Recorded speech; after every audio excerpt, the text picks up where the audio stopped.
More and more, I find myself going to stores, pulling out my cash, and finding out your money's no good here. At a time where digital methods of payment are changing the way that we do our monetary transactions, I want to talk about why I'm planning to pay with cash more than ever. But first, if you don't know me, I'm Spencer, and I like to talk about simple living, frugality, and cutting down on your technology usage, sometimes by the use of other technologies. So a few weeks ago, I was going through some of my possessions. I was looking through a box that I have. I call it my memory box. It just has a lot of things in there that are special to me. And I found this old money clip that was given to me by my grandfather, and it was his dad's money clip. Not only is it very cool looking, but it's also made me stop and reflect just how our ways of making payments have changed over the years. There's a reason why it was sitting in my memory box rather than in my pocket. It's because just carrying a bunch of folded up bills in your pocket really isn't that useful anymore, because people need to carry a certain amount of cards around with them, whether that's a driver's license or a health card or a debit or credit card. And if you take a look at the ways that we carried our methods of payment over the years, you can just see how those methods of payment have actually changed. Starting with the money clip, we would carry around a wad of cash in our pocket. Moving on to those big bulky wallets that some people still carry in their back pocket, that to me, that's not only just carrying cash and card, but it's carrying a lot of cards. Those things are pretty excessive. They have usually a couple of flaps in there, and you can put a ton of different rewards and membership cards in there. That is like peak card era, in my opinion. Nowadays, I carry a very slim wallet. This one here, it holds just the cards I need as well as some cash. But a lot of people are choosing to not carry a wallet at all. I've seen many a Gen Z carrying one single card as well as maybe a tiny bit of cash tucked into the back of their phone case, literally just squished into the phone case between their device and the case. Some people have those phone cases with like the card holder that's kind of glued to the back of it as well. And then some people are opting to just not carry any cards at all, carrying it all in their digital wallet on their device. And honestly, with the chip implants and the Neuralink, I don't think we're going to be waiting too much longer before we start seeing people carrying no cards and not even having the cards on their phone. They're literally in them. And it seems like a lot of businesses have gotten on board with this as well, because so often now I'm going into a shop to get something and I find out that this business has become cashless. It really has turned into a your money's no good here situation, where I come in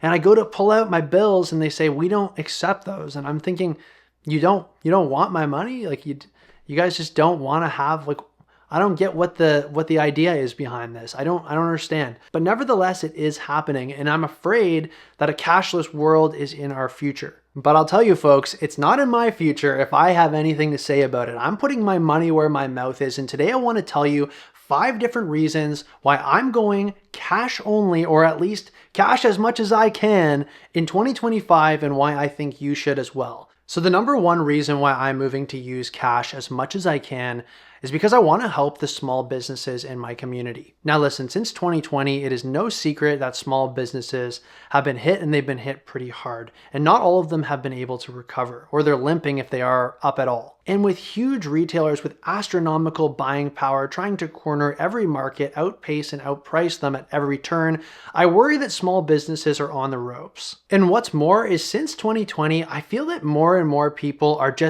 they're using their credit card for every single transaction that they do. They're using a credit or debit card of some kind for literally every transaction, no matter how small. I caught myself thinking about this when I was doing it a little while ago. I was buying something like a donut or something, and it was like $2, and I was pulling out my Visa to pay for it just because I didn't have any cash on me. And I started thinking about it, and I was like, that's something that I would not have been doing a few years ago. That's something that I would have been maybe embarrassed to do. It feels like kind of a bizarre thing to pull a credit card out for to pay for it, but it's also not good for the small businesses as well. Sometimes when you make a very small purchase at a store, like a sub $5 purchase, and you go to pay with card, they'll often tell you that there's a transaction fee, an added fee that's associated with making a purchase of that size on card. What's going on there is this: that retailer is being charged either a percentage or a flat fee from Visa or MasterCard or Amex or Interac, and they're having to pass that on to you because it's such a small amount that you're actually paying for at that time. You're eating into their profits so dramatically, they want to pass that fee on to you. But But really, since 2020, I've seen a decline in that as well. And I've noticed that retailers are, I guess, choosing to eat that cost, and they're not mentioning a transaction fee. They're not putting one on at all. And I guess they're just taking that loss on their profits. Now, I love small businesses for a variety of different reasons. It's great to have that relationship with the owner of a business where they're like an actual community member and they're not just some big box retailer that's come in to try to knock all of the smaller players completely out of the ring altogether. And I want to see small businesses thrive, so I'm choosing to put my money where my mouth is in this respect and pay cash whenever I'm shopping at a small business, so they're not having to take on any of that extra cost from card fees. The bonus thing about that is sometimes even the small business is so grateful that you're willing to pay cash.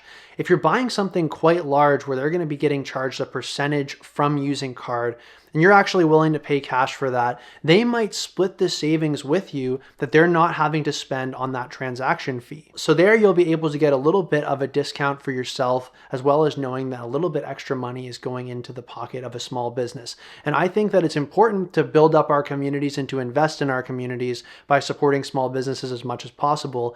And this is one of the best ways that I've found to do so. Now, the second reason why I'm choosing to pay cash first in 2025, and why you may want to also consider it as well, is that it allows you to keep better track of the money you're spending. Now, of course, with credit cards and debit cards, you're able to actually look at your statement and really keep track of exactly where you spent your money. But when you're paying with something like cash, you're able to have that finite endpoint. If you run out of cash, you're done. Credit cards can be endless, and you can get yourself into a lot of trouble by feeling like they are truly endless and spending as such. But with cash, once you're out, you're out. And that's a good thing. Now, this can be very helpful for something like budgeting, where you can actually have separate categories spread out into things like jars, where you can have maybe entertainment spending in one jar, you can have grocery spending in another, and you're able to have the exact amount that you want to allocate for that time period put in that jar in cash.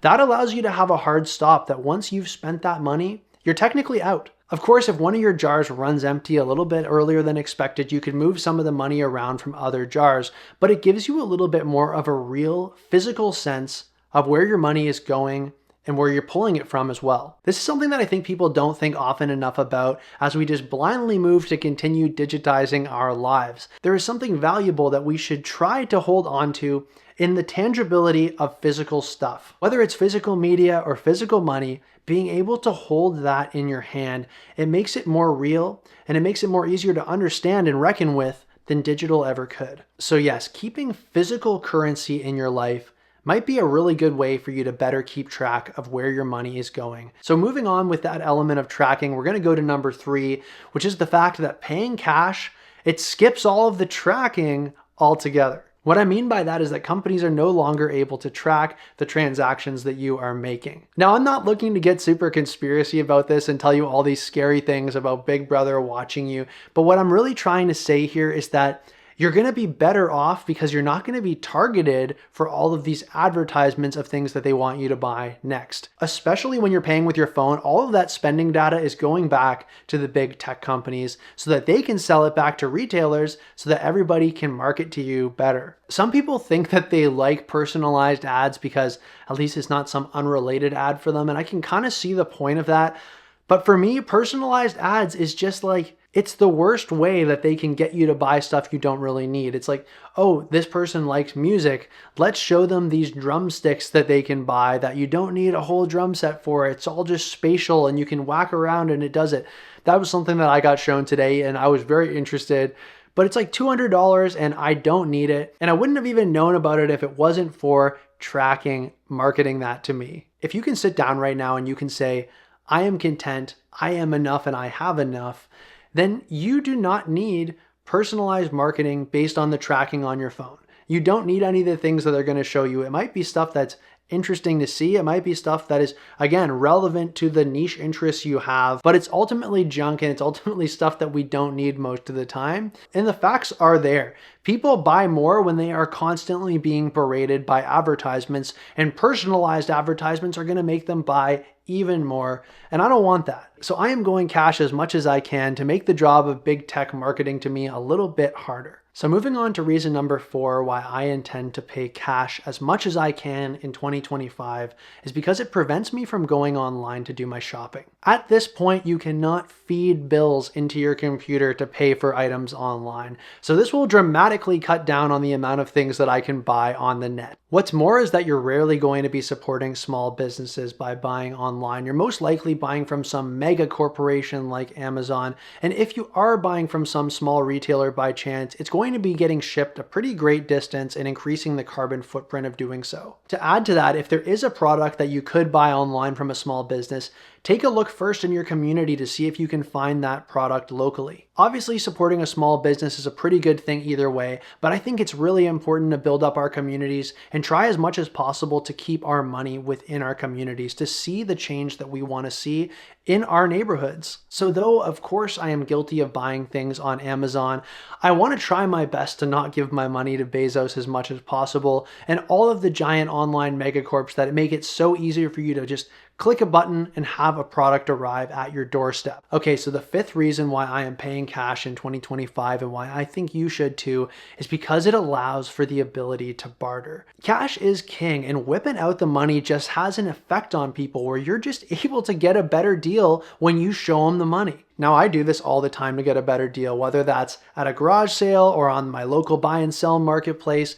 Whipping out the money, it always just seems to be a powerful way to just make an offer and say, cash. Honestly, folks, I cannot tell you how many times I've got an absolute steal of a deal because I have told the person who is selling that I can come pick up the item now and that I will pay cash. And again, that just comes from the physical nature of cash. By being able to pull out the money, by being able to count out the money or lay it on the table or whatever it takes, you're able to get a better deal than you would if you said, hey, I'll e-transfer you. Would you be able to give me a good deal? No, that's not going to work. And as I mentioned earlier, especially at small businesses, by paying cash, you're also able to avoid those transaction fees at those businesses.